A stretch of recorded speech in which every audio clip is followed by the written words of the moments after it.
अपनी माँ की, अपनी बीवी की, अपने परिवार की, हर महिला की करता हूँ, वैसी इज्जत मैं इन बहनों की, इन महिलाओं की क्यों नहीं कर सकता? क्यों नहीं कर सकता? ये जितना भी वीडियो बना रहे हैं, अगर अपने जाकर आज घरों में अपने भाइयों को, अपने मोहल्ले में अपने लड़कों को अगर ये संदेश दें कि भाई जो इज्जत आप अपनी बहन की चाहते हो, अगर वही इज्जत आप अगर दूसरी लड़की के करोगे, तब जाकर यह शायद केसेस कम हो जाएं। जो जितनी आप भीड़ देख रहे हो, ये भीड़ जो है सिर्फ और सिर्फ जो है वो इसलिए जुटी है ताकि जो है यहाँ पर लोग जागरूक हो सके। अरे हमारा देश तो वो देश है जिसमें महिलाओं के लिए महाभारत हो गई, महिला की इज्जत के लिए राम ने जो है लंका जला दी, वो देश है ये। को बोलते हैं कि घर से बाहर मत निकलो, हम बेटियों को बोलते हैं ये मत करो, वो मत करो। हमें अपने बच्चों को, अपने छोटे भाइयों को, अपने बड़े भाइयों को समझाना पड़ेगा कि बेटी की इज्जत करो। आप ये बैनर लेके खड़े हैं जी, तो क्या लग रहा है आपको ये सब करने से हमें कुछ न्याय मिलेगा? हमारी बच्चियां सुरक्षित होंगी? कर सकते हैं, बेटियों को बचाने के लिए आगे आए।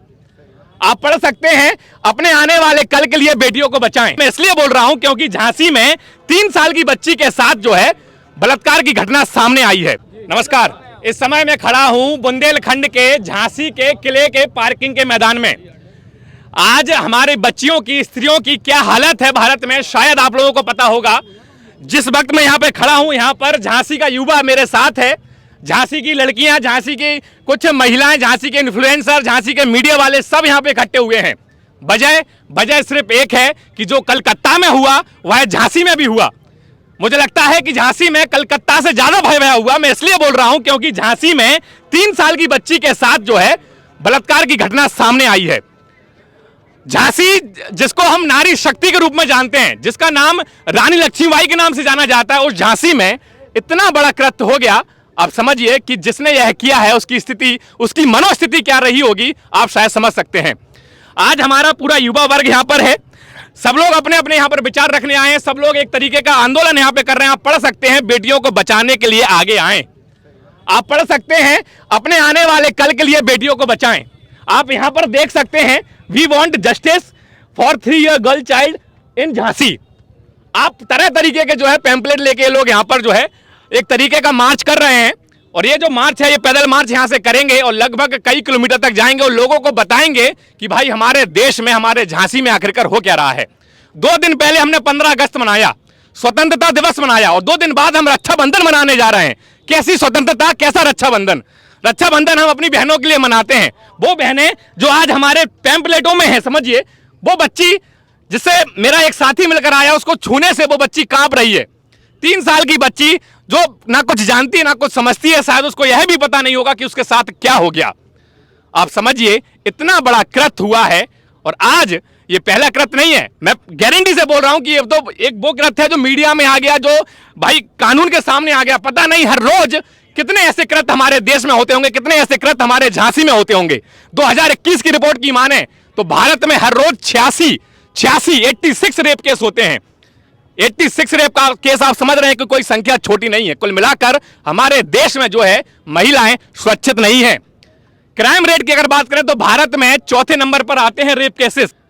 एक तरीके से हम लोगों के लिए शर्मनाक बात है, और वो जो लोग ऐसा कृत्य करते हैं, मुझे लग रहा है कि उनके खिलाफ कानून अब बनने नहीं चाहिए, उनको तो तुरंत वहीं के वहीं मार देना चाहिए। अब हमारे साथ ये जो लोग खड़े हैं, हम इनसे जानने की कोशिश करेंगे। खैर जानना तो कुछ है नहीं, लेकिन फिर भी इनके मन में क्या चल रहा है, ये लोग चाहते क्या हैं, वो हम पूछेंगे। और मैं कोशिश करूंगा कि झांसी के अधिकारी, झांसी के नेतागण जागें, झांसी के लोग जागें, अपने बच्चों को जागरूक बनाएं, ताकि ये जो घटनाएं हो रही हैं, शायद इन घटनाओं पर अंकुश हो सके। देखिए, कलकत्ता की घटना सामने आ गई, उसके बाद बिहार की एक घटना हुई, बिहार में एक गैंगरेप हुआ, झांसी में ये एक घटना हुई है, और झांसी में से पता लग रहा है कि एक और घटना ऐसी हुई है। कुल मिलाकर ये जो घटनाएं हैं, अभी तक कानून जितने बने उनसे रुक तो नहीं रही है। खैर, हम जो कोशिश कर रहे हैं वो करते रहेंगे, और आज फिर से कोशिश कर रहे हैं। क्या नाम है आपका? मेरा नाम अयान अली हाशमी है। अयान अली हाशमन जी, क्या करते हैं आप? मैं स्टूडेंट हूँ। स्टूडेंट, क्या पढ़ते हैं? मैं बीए का छात्र हूँ। बीए का छात्र। आज आप ये बैनर लेके खड़े हैं जी, तो क्या लग रहा है आपको ये सब करने से हमें कुछ न्याय मिलेगा? हमारी बच्चियां सुरक्षित होंगी? हाँ, न्याय तो मिलेगा, लेकिन प्रदेश सरकार से ऐसी उम्मीद नहीं है। जो मचा हुआ है, बच्चियों के साथ आए दिन बलात्कार की घटनाएं होती रहती हैं।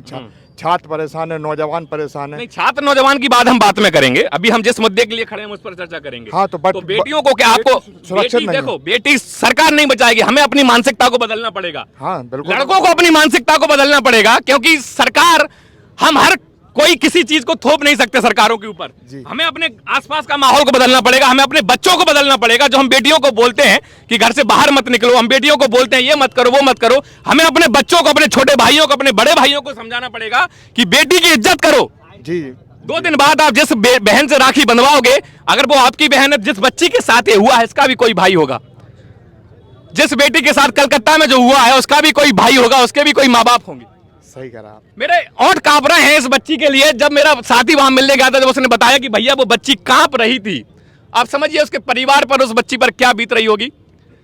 अरे हमारा देश तो वो देश है जिसमें महिलाओं के लिए महाभारत हो गई, महिला की इज्जत के लिए राम ने जो है लंका जला दी, वो देश है ये। और आज उसी देश में महिलाओं के साथ, बच्चियों के साथ ये हो रहा है।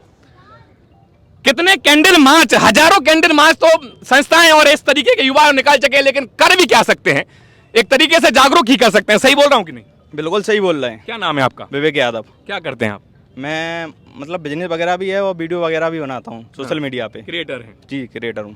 तो ये मैं एक वही सवाल आपसे पूछूंगा कि आपको क्या लग रहा है इस तरीके का आंदोलन करने से क्या हम ये सब स्थिति बदल सकते हैं? जी किसी ना किसी को तो आगे आना ही पड़ेगा। जब सोचते सब स्ट्रेस वगैरह तो सब डालते हैं, लेकिन आगे आने का मतलब प्रयास कोई नहीं करता है। सब डरते हैं, कहते हैं कोई मतलब पुलिस केस हो जाएगा या किसी से मैटर हो जाएगा, कुछ भी हो जाएगा।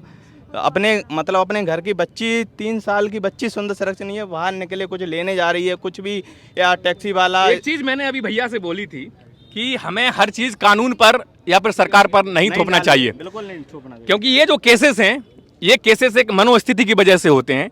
जो हमारे साथ हमारे छोटे भाई हैं, हमारे परिवार के लोग हैं, अगर हर एक शख्स जो यहाँ पे कैमरा लेके खड़ा है, जो सब जरा दिखाओ, ये जितना भी वीडियो बना रहे हैं, अगर अपने जाकर आज घरों में अपने भाइयों को, अपने मोहल्ले में अपने लड़कों को अगर ये संदेश दें कि भाई जो इज्जत आप अपनी बहन की चाहते हो, अगर वही इज्जत आप अगर दूसरी लड़की के करोगे, तब जाकर यह शायद केसेस कम हो जाएं। बिल्कुल बिल्कुल बिल्कुल सही बोल रहा हूँ कि नहीं? करनी पड़ेगी, बिल्कुल सही बात है, बिल्कुल सही क्योंकि ये बोला। शुरुआत हमें अपने घर से ही करनी पड़ेगी। जब तक घर की मनोस्थिति सही नहीं होगी, क्या तब तक आपको- हम सोचे कि किसी और की बदल दें, तो दैट इज नॉट पॉसिबल। आपको लग रहा है कि ये मार्च करने से, ये बैनर लेके से हम कुछ बदल सकते हैं दीदी?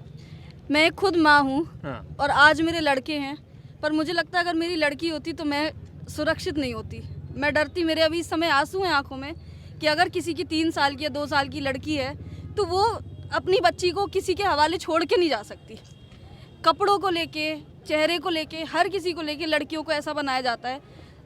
छोड़ दो भैया, लड़कियां हैं हम, हमें भी जीने का, सही कहा आपने। 2 दिन पहले हमने आज़ादी मनाई भाई, हमने 15 अगस्त मनाया है। आज आप वही आज़ाद नहीं है। कोलकाता में जो हुआ, यहाँ 3 साल की बच्ची जो पहचानती नहीं है लोगों को, एहसास जानती है एक माँ का, एक बाप का, और उनके उस बच्ची के साथ ऐसा हो रहा है। तो मैं भी एक माँ हूँ, मैं समझ सकती हूँ कि जिनकी बच्चियाँ होंगी, आपकी भी एक बेटी है, बिल्कुल। जिनकी बच्ची होगी वो क्या महसूस कर सकते होंगे। ये भाई साहब जो देश में चल रहा है, जो प्रदेश में आ गया, आज हमारे ज़िले में आ गया, हम अपनी वीरांगना जी की जो धरती है, ये जो ज़िला है, हम इसमें ये सब चीज़ें बर्दाश्त नहीं करेंगे। आज इतने युवा भाई अगर खड़े हुए हैं तो सिर्फ इस बच्ची के लिए खड़े हुए हैं, और इस जैसी लाखों बच्चियों के लिए खड़े हुए हैं जो पीड़ित हैं। और मैं मांग करता हूँ, मैं ये मांग करता हूँ कि प्रशासन कर क्या रहा है इसमें। अरेस्ट कर लेगा, उसके बाद क्या? हम मांग कर रहे हैं कि हमें बताएं क्या कर रहे हैं ये लोग, इसका क्या करना चाहते हैं। एक और बात बता दूं आपको कि जितने भी ये केसेस होते हैं, ये अमूमन मैं उन लोगों के लिए बता रहा हूं जो लोग वीडियो को देख रहे हैं, जो लोग यहाँ पे हैं, आप लोग भी सुन लीजिए। एक रिपोर्ट के अनुसार जितने भी ये केसेस होते हैं, ये नॉन लोगों के द्वारा किए जाते हैं, जिसका परिवार से रिश्ता होता है, जो दोस्त होता है, या फिर जो परिवार में आता जाता है, हो सकता है आपका मामा हो सकता है आपका दोस्त हो सकता है आपके लड़की का चाचा हो। ये रिपोर्ट है, ये पूरा रिसर्च है। मैं ऐसा नहीं हूं कि हवा में बात कर रहा हूं, अपने लोगों के द्वारा ही, जिन पर आप भरोसा करते हैं, वही लोग भरोसों को तोड़ते हैं। आज स्कूलों में सिखाया जा रहा है गुड टच बैड टच। आज पिछले कम से कम 10 सालों से, 10 वर्षों से हम लोग देख रहे हैं ये सब चीजें शुरू हो गई हैं, लेकिन उसके बाद भी इस टाइप की चीजें हो रही हैं। लेकिन ये सिखाना लड़कियों को ही क्यों? वही लड़कों मेरा सवाल को था सिखाओ, पहला, कि लड़कों को आखिरकार सिखाओ ये। लड़कियों को वही क्यों हम हर चीज सिखाएं? हम लड़कियों को ही क्यों हर चीज सिखाएं? हम लड़कों को क्यों ना सीखें? हम क्यों ना सीखें? मैं लड़का हूं, मैं खुद से सवाल करता हूं कि मैं क्यों ना सीखूं कि जैसी इज्जत मैं अपनी बहन की, अपनी मां की, अपनी बीवी की, अपने परिवार की हर महिला की करता हूं, वैसी इज्जत मैं इन बहनों की, इन महिलाओं की क्यों नहीं कर सकता? क्यों नहीं कर सकता? घर परिवार से भाई साहब ये निवेदन करना चाहता हूँ, जैसे लड़कियों को शक्ति में रखा जाता है वैसे लड़कों को भी रखें। अगर लड़कों पे कोई रोक टोक नहीं करता है तो लड़कियों पे क्यों करा जाता है? आप लड़की लड़के को एक समान समझे, एक जैसा दर्जा दें और उसी हिसाब से जो है उसको डील करें। देखिए अभी इन लोगों को आगे बढ़ना है, हालांकि हम थोड़ा थोड़ा इनके साथ भी चलेंगे, लेकिन कुल मिलाकर इसका जो मेन मोटिव है इस मार्च का, इस पूरे आंदोलन का मेन मोटिव यही है कि आप लोग जागरूक हो जाइए। हर चीज कानून पर, हर चीज जो है सरकार पर मत छोड़िए, हम लोगों को जागरूक होना पड़ेगा। क्योंकि आज जो जितनी आप भीड़ देख रहे हो, ये भीड़ जो है सिर्फ और सिर्फ जो है वो इसलिए जुटी है ताकि जो है यहाँ पर लोग जागरूक हो सके। ये घटना जो हो गई है वो घटना आगे ना हो। बताइए, लगेगी आग तो आएंगे कई घर जद में। यहाँ कोई हमारा अकेले का मकान थोड़ी है। जब तक हम दूसरों के घर जलते देखते हैं तब तक हमें वो आग आतिशबाजी लगती है, जब तक वो आग हमारे घर में ना लग चुके। हमें खुद ही सशक्त होना पड़ेगा। देखिए हमारी झांसी को रानी लक्ष्मीबाई मेजर ध्यानचंद के नाम से जानते हैं, जो आज तक मैदान में हारे नहीं है। उनके नाम को हम खराब नहीं हो सकने देते हैं। कुल मिलाकर भाई मेरा कहने का मतलब यही है, हर युवा यही कहना चाह रहा है कि अब ये भीड़ जो है वो आगे बढ़ेगी, लेकिन भीड़ का मकसद सिर्फ एक ही है कि भाई हमारी बेटियां, हमारी बच्चियां सुरक्षित हों, हमारी घर की महिलाएं सुरक्षित हों, हमारी जिले की महिलाएं सुरक्षित हों, हमारे देश की महिलाएं सुरक्षित हों, और इसके लिए हम सबको जागरूक होना पड़ेगा। अगर हमारी बहनें सुरक्षित नहीं रहेंगी तो परसों हम राखी किससे बंधवाएंगे? हमें ये बताओ। अगर हमारी एक झांसी है, एक महिला के नाम से जाना जाता है उसको। कुल मिलाकर भाई संदेश यही है, और महिलाओं को सुरक्षित करने के लिए सरकार जितने कानून आ रही है। चलिए अब ये रोड शो जो है इनका, जो पूरा आंदोलन है वो आगे बढ़ेगा। जरा भीड़ दिखा दो एक बार। ये आंदोलन जो है कई किलोमीटर तक आगे जाएगा, पूरा युवा वर्ग इसमें है। अब उम्मीद है कि इस आंदोलन का कुछ असर होगा, और जो भी दोषी इसमें पाया गया है उसके ऊपर कड़ी से कड़ी कार्रवाई होगी। उसके ऊपर जो है मेरे हिसाब से जितनी भी कठोर हो सकती है उस हिसाब की कार्रवाई करनी चाहिए। चलिए आज के इस वीडियो में इतना ही, मिलते हैं अगले वीडियो, तब तक के लिए जय हिंद, जय भारत।